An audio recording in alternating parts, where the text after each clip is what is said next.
Bhagavatam with great awe and reverence. By His grace and cross the ocean material suffering and obtain the mercy of Krishna.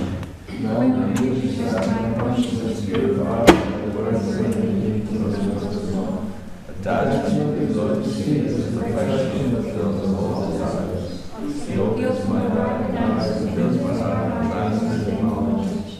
He is my Lord, birth out forever. For me, sad grand emanates, like him is destroyed. Living scriptures sing with His character. Our spiritual master is the ocean of mercy, friend of the world, Ramanas and devotees. O Master, in mercy of us, give us the shade of the lotus feet. Your fame is spread all over the world. We take shelter at the lotus feet. Your Prabhupada,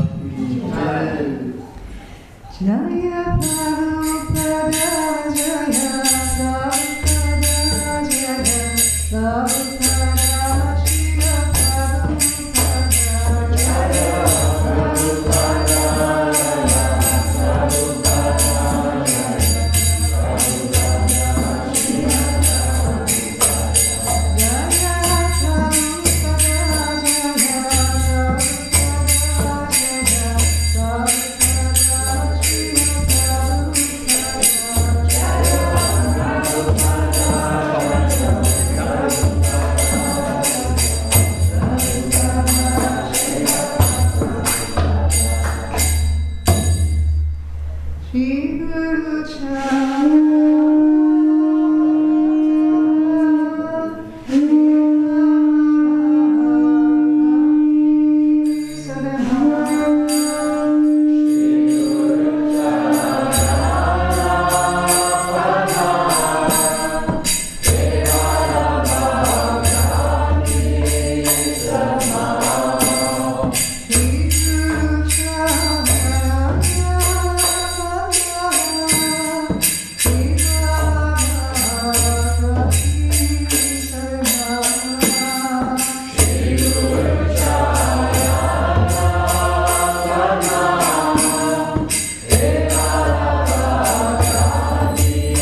Bhagavatam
No delusions about that.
Om Namo Bhagavate Vasudevaya.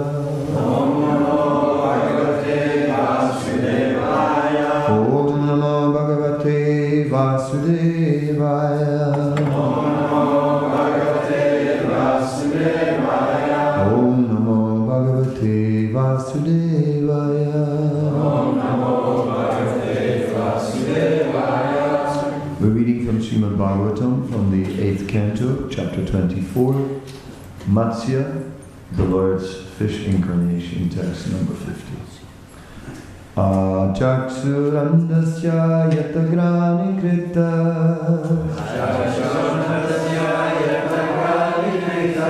tata janasya viduso buddho guru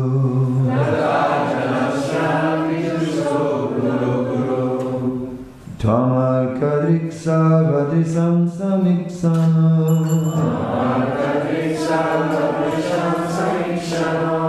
Vrito guru na swagatim bhuvutsatam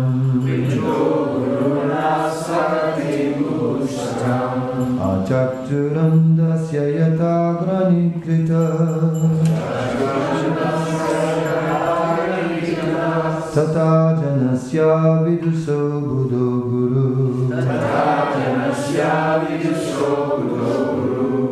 Tamar kadriksa vadrisam samiksana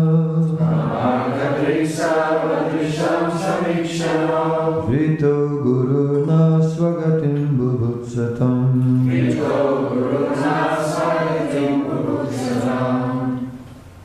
Chakshurandasya yatagrani krita Tata janasya vidusho buddho guru Arkadrik sarvadrisham samikshano O guru na Swagatim Bubutsatam Vito Guruna Swagatim Bubutsatam Chakshuram dasya yatagini krita Achakshuram dasya yatagirita Tata janasya vidusho buddho guru Tata janasya vidusho buddho guru Samarkadrik sarvatrisham samikshano Samarkadrik sarvatrisham samikshano Vito guruna swagatim bubutsatam Vito Guruna Swagatim Bubutsatam. Ladies, Chakshuram dasya yatagranipita Chakshuram dasya yatagranipita Tatayamasya vidusho buddho guru Tata janasya vidusho buddho guru Samarkadrik sarvatrisham samikshano Samarkadrik sarvatrisham samikshano Vito guruna swagatim bubutsatam Rito Guruna Swagatim Bubutsatam. Achakshu, one who does not have his power of sight. Andasya, for such a blind person. Yata, as. Agrani, the leader who goes first. Krita, accepted. Tata, similarly. Janasya, such a person. Avidusa, one who has no knowledge of the goal of life. Abudaha, a foolish rascal. Guru, the spiritual master. Ta, your lordship. Arkadri, appear like the sun. Sarvadrisam, of all sources of knowledge. Samiksana, the complete seer. Vrita, accepted. Guru, the spiritual master. Na, our. Swagatim, one who knows his real self-interest. Ubudsatam, such an enlightened person. Translation. As a blind man, being unable to see, accepts another blind man as his leader, people who do not know the goal of life accept someone as a guru who is a rascal and a fool. But we are interested in self-realization. Therefore we accept you, the Supreme Personality of Godhead, as our spiritual master, for you are able to see in all directions and are omniscient like the sun. Purport. The conditioned soul, being wrapped in ignorance and therefore not knowing the goal of life, accepts a guru who can juggle words and make some display of magic that is wonderful to a fool. Sometimes a foolish person accepts someone as a guru because he can manufacture a small quantity of gold by mystic yogic power. Because such a disciple has a poor fund of knowledge, he cannot judge whether the manufacture of gold is the criterion for a guru. Why should one not accept the Supreme Personality of Godhead Krishna, from whom unlimited numbers of gold mines come into being? Aham Sarvashipava Dasa. All the gold mines are created by the energy of the Supreme Personality of Godhead. Therefore, why should one accept a magician who can manufacture only a small portion of gold? Such gurus are accepted by those who are blind, not knowing the goal of life. Maharaj Satyavrata, however, knew the goal of life. He knew the Supreme Personality of Godhead, and therefore he accepted the Lord as his guru. Either the Supreme Lord or his representative can become guru. The Lord says, one can get relief from the clutches of Maya as soon as he surrenders unto me. Therefore it is the Guru's business to instruct his disciples to surrender to the Supreme Personality of Godhead. if he wants relief from the material clutches. This is the symptom of the Guru. The same principle was instructed by Sri Chaitanya Mahaprabhu, Yadidekatarika Krishna Pradesh. In other words, one is advised not to accept a Guru who doesn't follow the path of instruction given by Lord Krishna. Om Jnanatimirandasya Yanandana Salakaya Shakshurunmilitam Yana Tasmai Shri Gurave Namah Shri Chaitanya Manobhistam Stapitam Yena Bhutale Swayam Rupa Kanamayam Dadati Swaparantikam Shri Krishna Chaitanya Prabhu Nityananda Shri Advaita Gadadhara Shivasati Gaura Bhaktavinda Hare Krishna Krishna Krishna Hare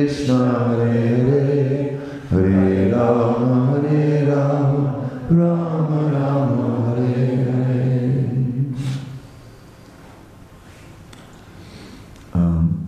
Different countries are famous for their varieties of export.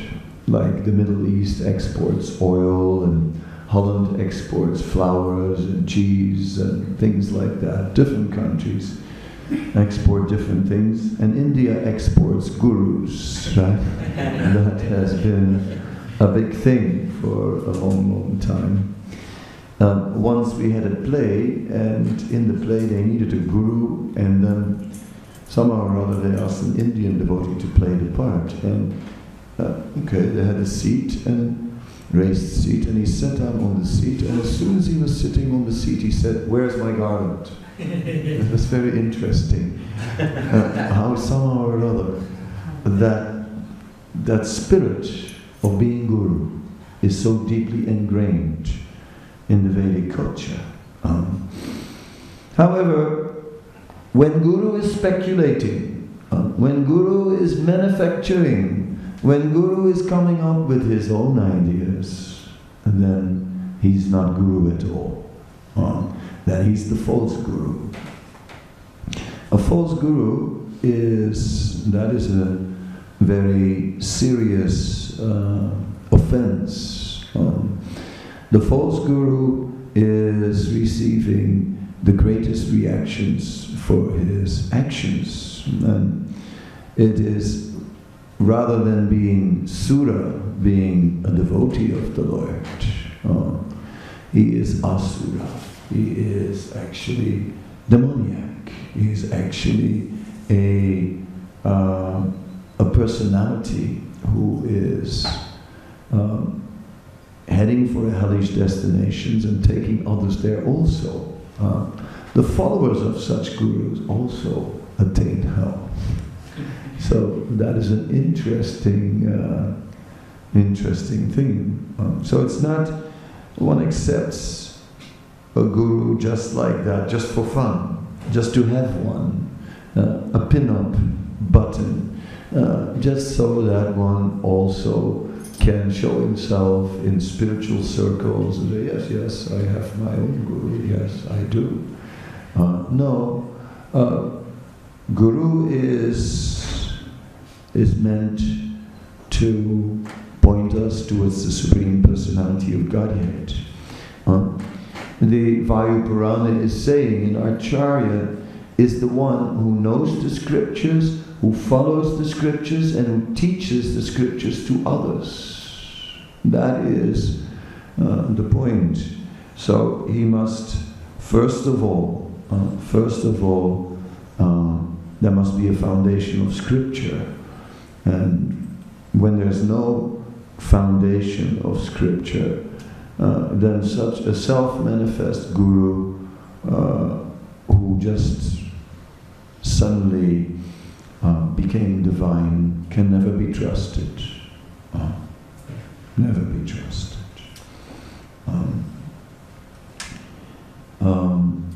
Yesterday we were in Slovenia with Krishna Kshetra Maharaj, and he made one comment about Prabhupada during his speech, and that comment was interesting, that he said that somehow or other Prabhupada did not become as famous as he deserved to be.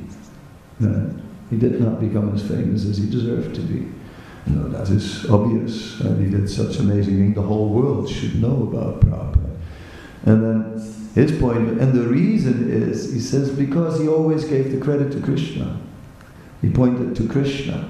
Everyone knows the Hare Krishna movement, right? But not everyone knows Prabhupada. Whereas so many movements, everyone knows the Guru, no idea what their philosophy is, no idea what their teachings are, but the personality is very famous. Right? But with Prabhupada, it's rather the other thing. Everyone knows about Hare Krishna, everyone knows they chant Hare Krishna mantra, and so on. It's the teachings, it's Krishna, that's in the foreground. And Prabhupada sort of managed to, in a way, put himself in the background. Prabhupada would say that just like the moon has no light of its own, but rather borrows the light, its effulgence from the sun, in the same way, if you see any good qualities in me, then know them to be the good qualities of my spiritual master. Now how does that work? It works in one way, is that the disciple, how can the disciple take credit for its activities? For his activities when the disciple is simply following the order of the spiritual master, and that not even perfectly. So he's actually below what he should be doing. He's only doing a half-hearted attempt to fulfill the order of the spiritual master, and then at the end gets credit for it. I definitely recognize that point that many times. I did some service that I didn't really want to do. And somehow I did it under pressure. Didn't do it just out of pure love. Like, for example, the Mayapur Master Plan. That wasn't out of pure love. It was more like somehow or other. And I don't know who got who in there, whether Redai got me in there or I got Redai in there. I'm not sure who did it. Maybe we got each other in there, Redai. But somehow or other, we did something there.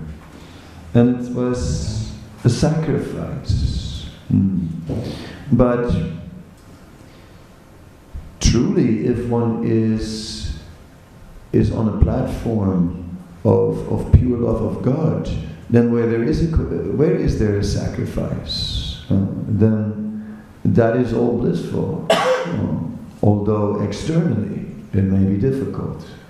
There was no doubt that Prabhupada was making a big sacrifice. We can look at old age, Jaladuta, then coming into America, all the sinful activities going on, and coming with a message to stop all that. Very difficult, all alone, no help, no money.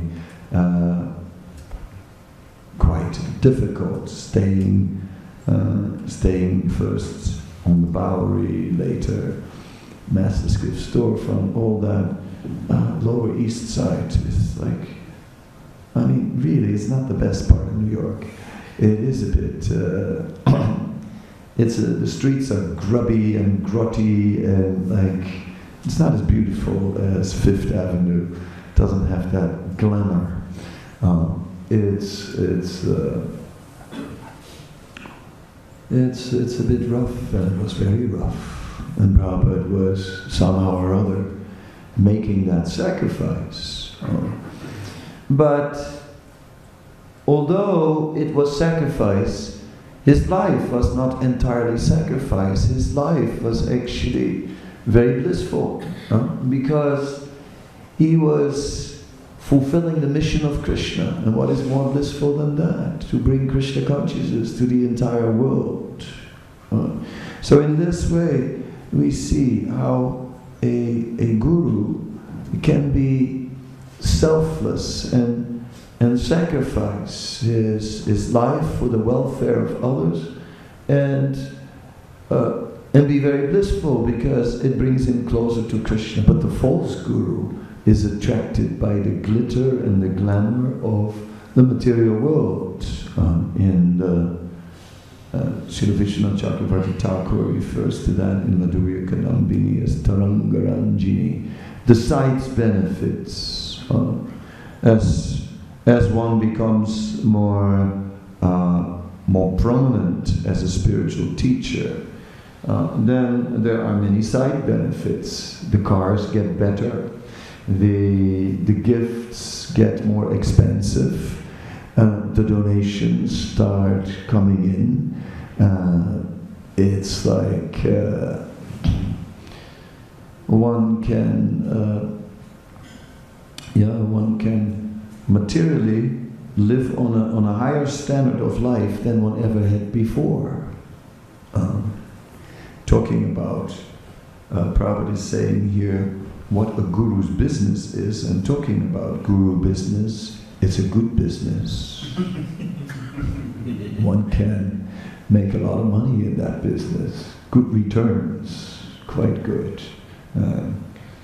So, yes, but Srila Prabhupada said, it is the guru's business to instruct his disciple to surrender to the Supreme Personality of Godhead. That is the point. Yara Dekatar Kaha Krishna Upadesh. So, one must become very faithful to Krishna. And one must be absorbed in Krishna. Before being guru, one must be absorbed in Vayam Tunavitibhyam Uttama Sloka Viprame Yat Srimvatam Rasa Jnanam Swadu Swadu Pade Pade. One has to relish. One has to relish. Prabhupada would sometimes say, preaching is very easy. It's very easy. Just show people how happy you are. Very easy. But happiness is there because Krishna is all attractive.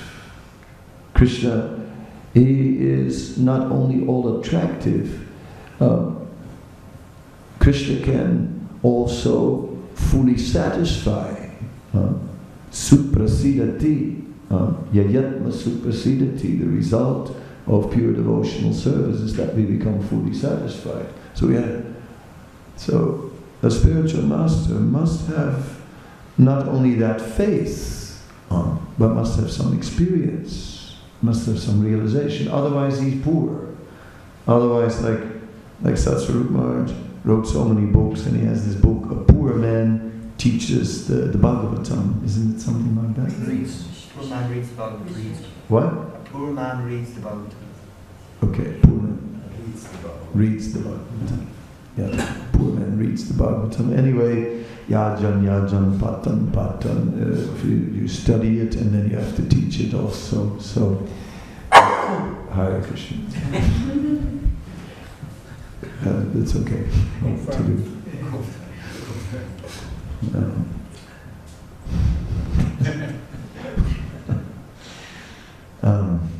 A poor man reads the Bhagavatam. A poor man speaks the Bhagavatam. A poor man lives the Bhagavatam. A poor man is trying to somehow or other make the Bhagavatam part of his life. And as he's speaking the Bhagavatam, he is philosophically convinced, yes, this is the truth. I accept the arguments of the Bhagavatam as the truth, but he doesn't experience the bliss of being with Krishna, and therefore he looks for other things. Therefore he starts to look for some happiness in the material world. This is the case. So yes, it is where we are practicing spiritual life only on the basis of knowledge. We again and again fall back down to trying to get enjoyment out of the material energy. So, all right. Now, that in itself doesn't mean that we are condemned, even if we have material attachment, even if we are still mixed in our devotional service, dedication to Krishna, and also a tendency to enjoy the material energy. As long as the dedication to Krishna is there, that dedication to Krishna is attracting Krishna.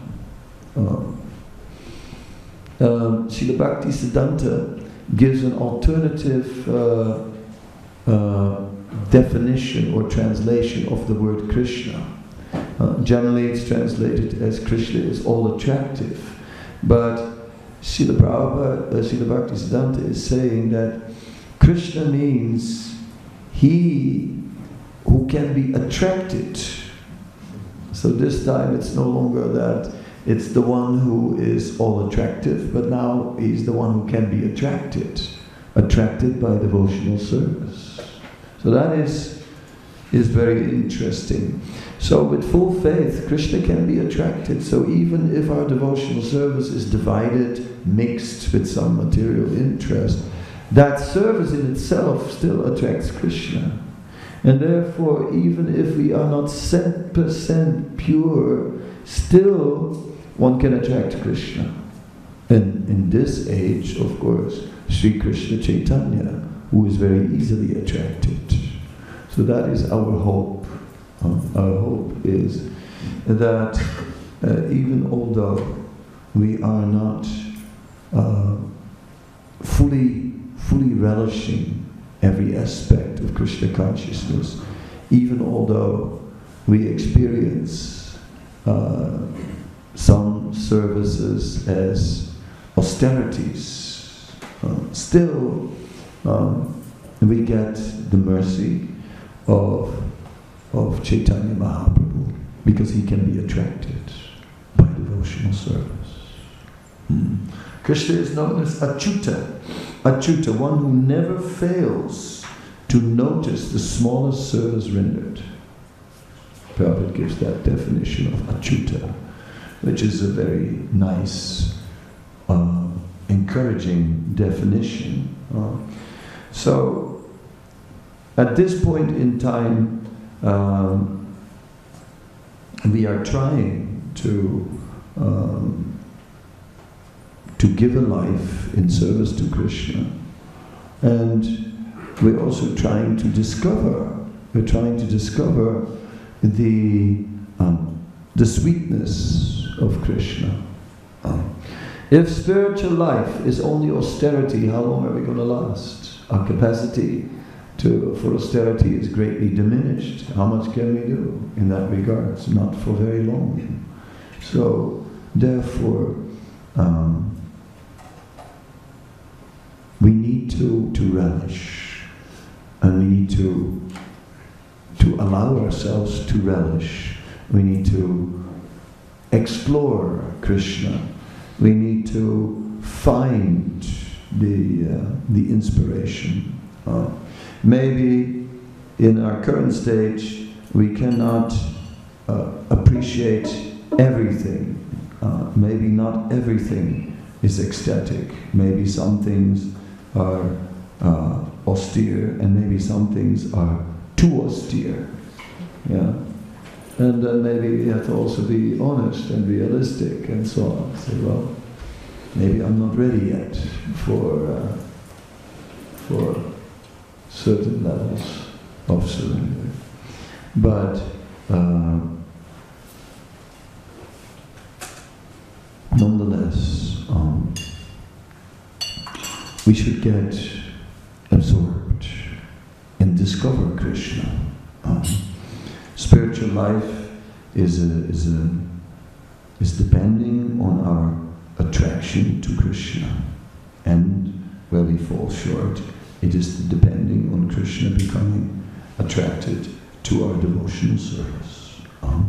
So as far as our being attracted to Krishna, we have to allow it. We have to actually, for that, we have to go through a little bit of austerity. I have my little metaphor of the people who lived in the oasis of sense gratification in the middle of a desert in their whole life. When a stranger came and brought these amazing fruits, and he said from a far-off green land, said, wow, is there such a land?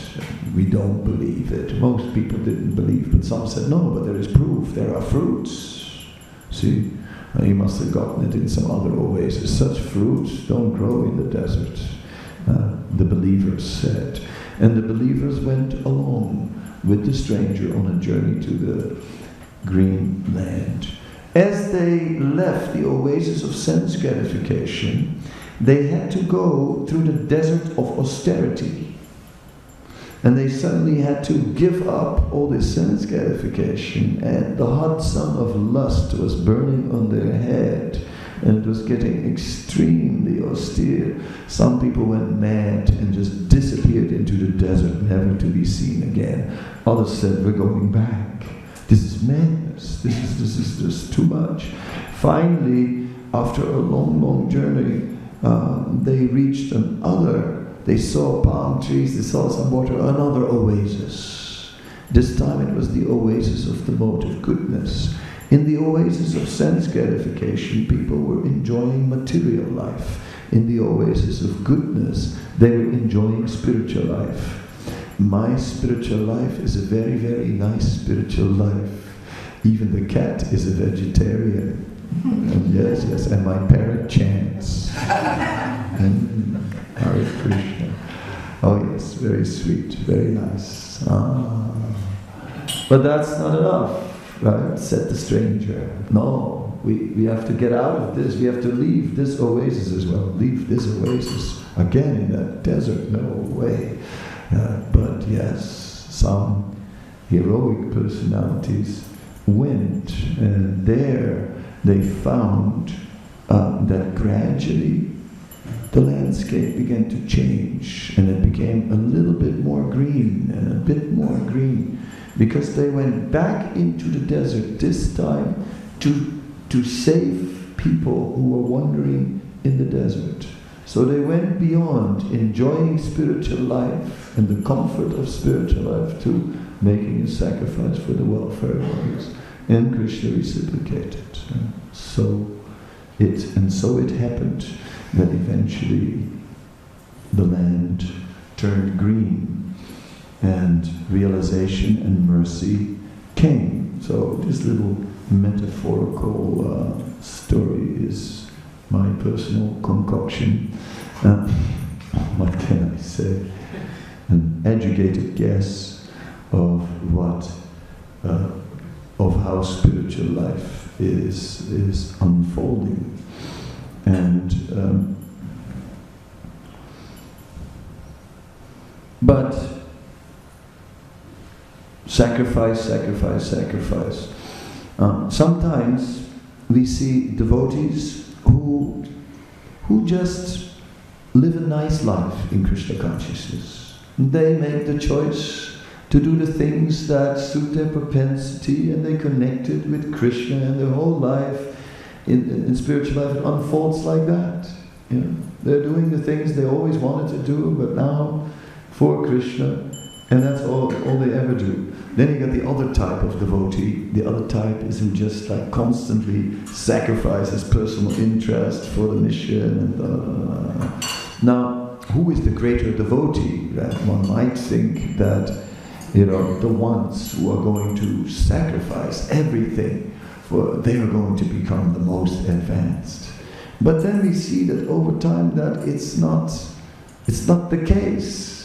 Both are becoming the most advanced. And both paths work. Right? Both of these paths, they work. In both of these paths, one becomes purified. One may be karma misra bhakti, the path where one is engaging one's propensities in service of Krishna, but that winds up with pure bhakti. Karma misra bhakti also, the bhakti wins. It's between karma, between personal propensity and bhakti. Bhakti wins. And again, bhakti is the winner. Yes. And then the other path, the path of sacrifice, bhakti also wins at the end.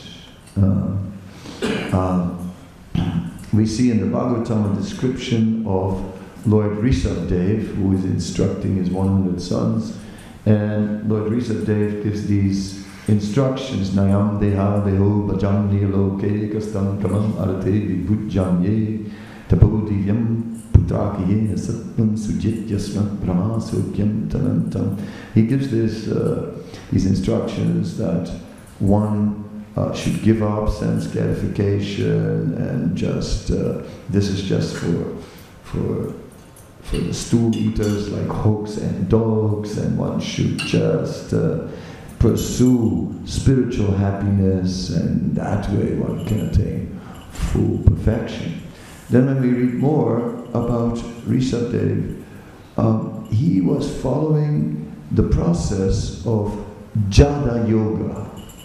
So you may have heard of different yogas, Bhakti Yoga, Raja Yoga, and so on, Hatha Yoga. But today we are discussing Jada Yoga. So what is this Jada Yoga? Jada Yoga is the process of becoming like a stone. No, not becoming stoned. Becoming just... the D is not there. Becoming like a stone. Like a stone. So, that sounds pretty intense. Like a stone. Not registering any, no complaint, nothing. Like a stone. I don't think it's possible for anybody in this age to follow this process of Jada Yoga. To be so completely indifferent to what's going on. We are not. I landed in Brussels, and on the airport there was a big sign, and it said, "Chocolate is best kept away from sunlight. Therefore, Belgium is one of the best places in the world to make chocolate." It was good. It was a good edge, And sure enough, we drove and it was Belgian weather again. I mean, finally, little Italy that was here for the summer, I don't know how it happened, disappeared, and it's Belgium again. It's that nice, foggy air in the morning, that goes into your sinuses and you can feel it sort of penetrating anywhere. I felt really this morning, I'm back in the lowlands. It was, what to say, yes. So, the natural austerities in life will automatically occur, but then to add to it, to make it, to look for it, that may be excessive. So should we in spiritual life just look for endless austerity? No. We are also allowed to actually relish, and we should spend time to just relish Krishna consciousness, to actually relish the Bhagavatam, to actually learn, to relish, to chant Hare Krishna. And thus, we are encouraged to learn how to play musical instruments. We're quite a musical movement because we all perform kirtan, so learning musical instruments is for everyone, and it's possible. We can see, like for example, our dear Prahlad Maharaj is not a born musician. Although we love him dearly, he's not a born musician. But somehow or other, he got into it, and then the way he learned music was really like you know, note for note with the eyes. As a musician, you look at it like, but where's the feel, you know? Wasn't there initially. It's like, dun, dun, dun, dun, dun, dun, dun, dun, dun, dun, dun, dun, dun, dun, like that, you know? But then eventually it developed. And nowadays he chants, and then you see his face, and his face is just like... He's totally blissed out. Totally blissed out. You know, and that's how this process works. But just with enthusiasm we take and get the taste of it. One doesn't have to be a musician to do a kirtan. One doesn't have to be a scholar to enter into Srimad Bhagavatam. Somehow or other, all these things are bringing us taste. So we should look for the taste. It's like I was always afraid to dress deities because I'm not so good at dressing, you know. I can't get my dhoti straight, I can't put tilak, you know, I never get the prize for beautiful tilak, it's just not me, you know. So when I do it to deity, I cannot draw a straight line, it's not possible. I could try, I have never in my life managed to draw a straight line. So deity worship is something, when I think of it, I go like, help! And I have to put a wig. I'm afraid, too much to the front, too much to the back, you know. It's not easy. Is it okay? A little more to the left? No, a little more to the right. It's a totally mental experience for me. Yeah, deity worship, help. But, yeah, then somehow or other, Krishna helps. Now I do it privately. I wouldn't dress the deities in the temple, forget it, you know. I mean, no way. Right? I mean, I wouldn't dare to dress Radhadesh. I wouldn't dare to do that to them. But privately I do, and sometimes I really get into it, you know, like little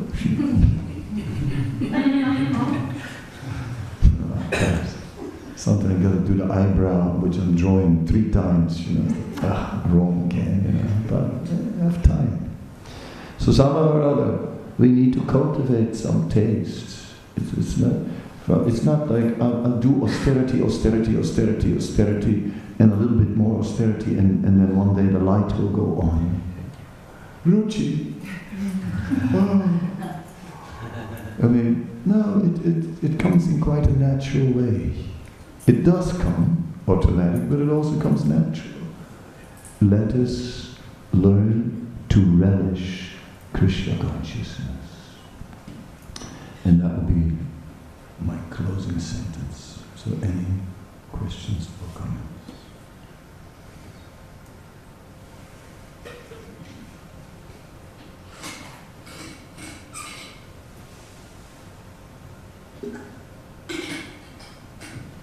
No problem, everyone's tired.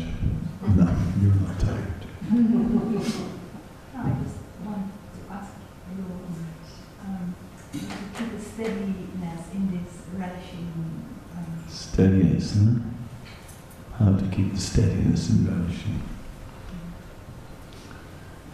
Well, we see that the acharyas, in the scripture there's a reference to the udipan. The udipan are the stimulus that awakens attraction to Krishna, awakens love for Krishna, awakens taste. So there is something like udipan. There's always a new stimulus. So one must look for that.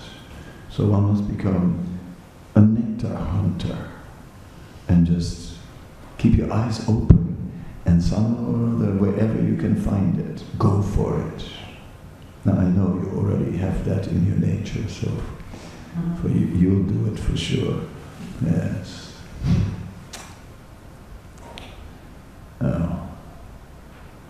But somehow or other we have to develop this, find it, because it is there, and we just too much trouble, to go and look for it. But that trouble we have to take. We have to go look for it. And like we find Krishnadas Kaviraj, he writes, and he says that one must collect the jewels from the scriptures, from the minds, collect the jewels from the minds of the scriptures. So mining is hard work. You have to go deep and dark and austerity. There's austerity involved. So one has to go into the scriptures and somehow or other go deep in there, take the time to really go in there and start digging. Then you'll get the jewels. They're like mines. But you just think, oh, I'm reading, it's so hard to read, the conditioned soul, be wrapped in ignorance, never not know the goal of life, accept the guru, who can juggle words and make some display of magic that is wonderful to that is you have to go beyond that level.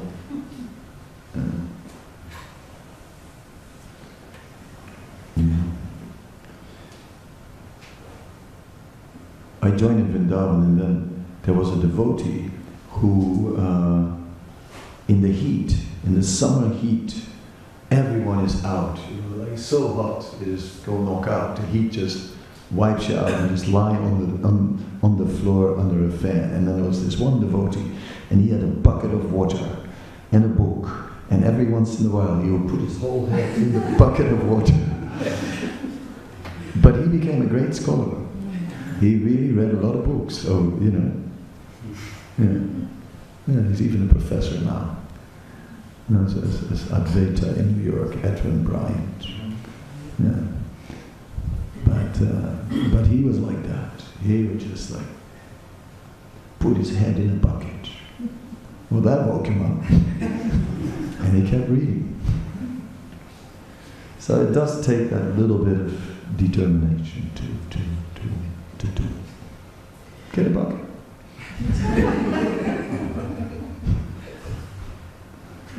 All right, thank you very much. Oh, you have a question. Yeah.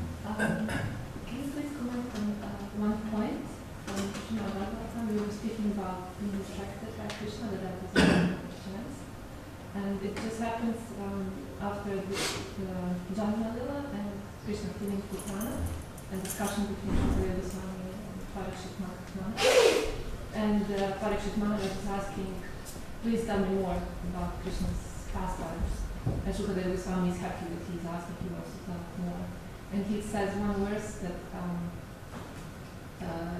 yes, these pastimes happen just because Krishna wants devotees to get attracted to him. So, and Prabhupada comments, that is like a big thing for human beings, that when a small child gets up from the lap of his mother and kills a witch, that's like something fantastic. And we get impressed. Yes. And he says like, then on the higher planets,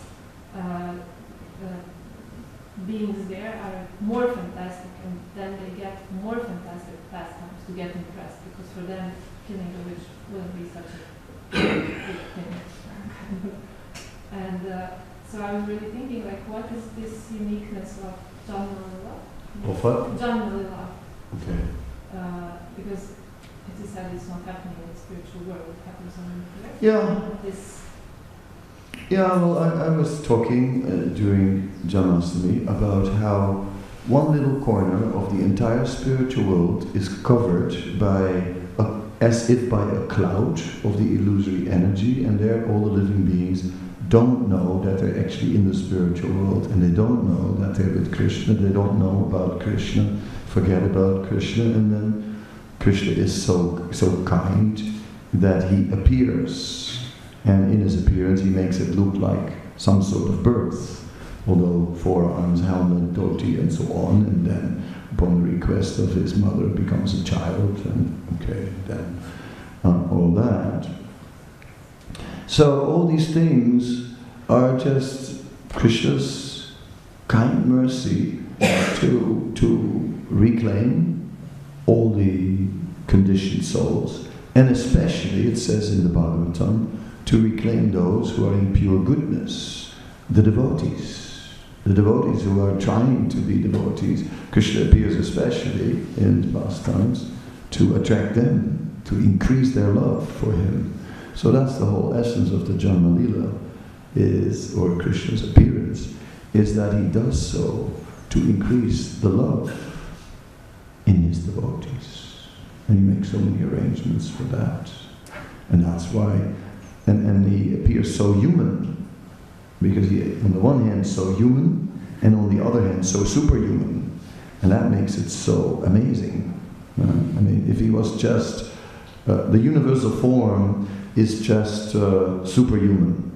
And so all humans, Arjuna was just, forgive me that I ever laid with you on the bed, you know what I mean? Just like, he was in fear, he was in awe, he was just on his knees.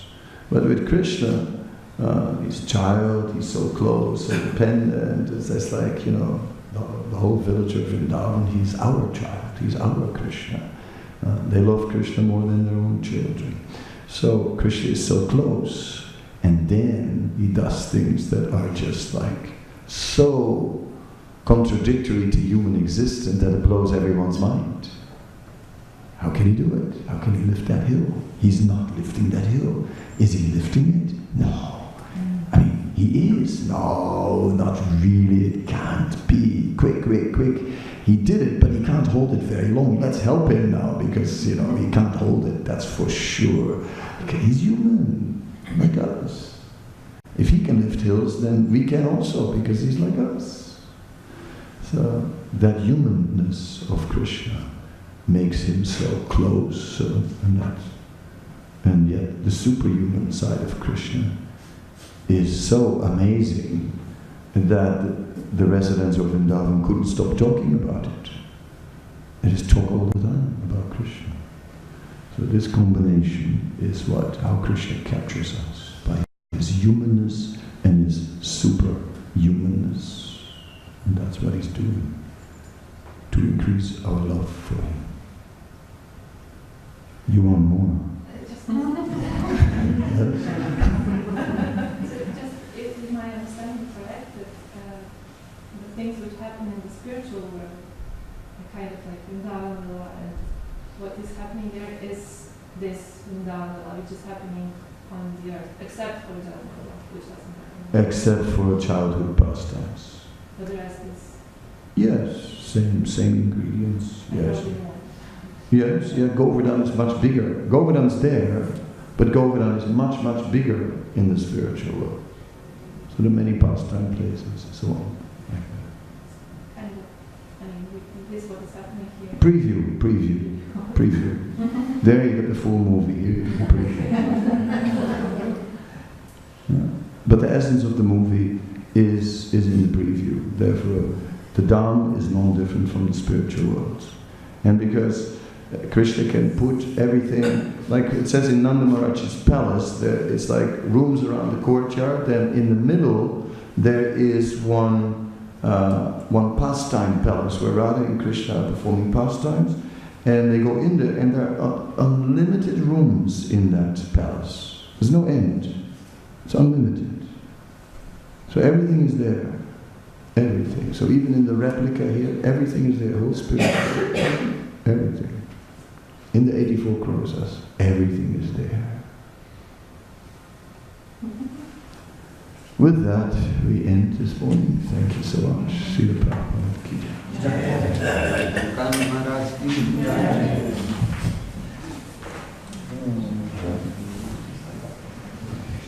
Yes. Yeah.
Shri Krishna.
Krishna, Krishna,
Krishna Krishna.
studying